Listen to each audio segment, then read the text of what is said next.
नमस्कार, मी मृणाली पिळणकर. तुम्ही पाहत आहात LS मराठी. पाहुयात काही महत्त्वाच्या घडामोडी. दिंडीत 3 वारकऱ्यांचा मृत्यू झाल्यानं आमदार रोहित पवारांकडून खंत व्यक्त. वारकरी जखमी झाले असून ते लवकर बरे व्हावेत. रोहित पवारांचं ट्विट. जेजुरीत माऊलींच्या आणि वारकऱ्यांच्या स्वागतासाठी आकर्षक फुलांची सजावट. गडकोटमध्ये तोरण, फुलं आणि पुतळे ठेवून आकर्षक सजावट. खंडेरायाच्या दर्शनासाठी वारकऱ्यांची गर्दी. छत्रपती संभाजीनगरमध्ये वाहतूक पोलिसांचा व्हिडिओ व्हायरल. पोलिसांनी पैसे घेतानाचा व्हिडिओ व्हायरल. संभाजीनगरच्या क्रांती चौकातील घटना. वाशिमच्या रिसोडमध्ये वन्य प्राण्यांचा उपद्रव वाढला. उपद्रव वाढल्यानं सोयाबीन आणि संत्रा बागांचं नुकसान.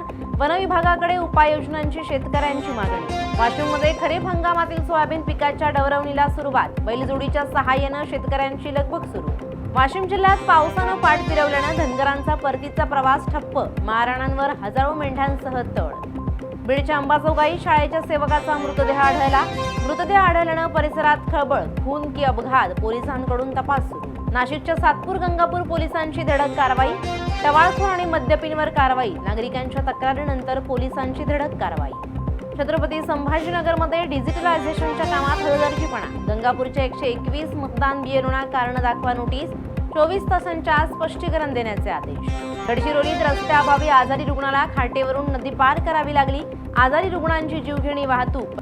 प्रशासनाविरोधात नागरिकांची नाराजी. त्या होत्या आताच्या घडीच्या काही महत्त्वाच्या बातम्या. अशाच महत्त्वाच्या बातम्यांसाठी तुम्ही पाहत रहा LS मराठी.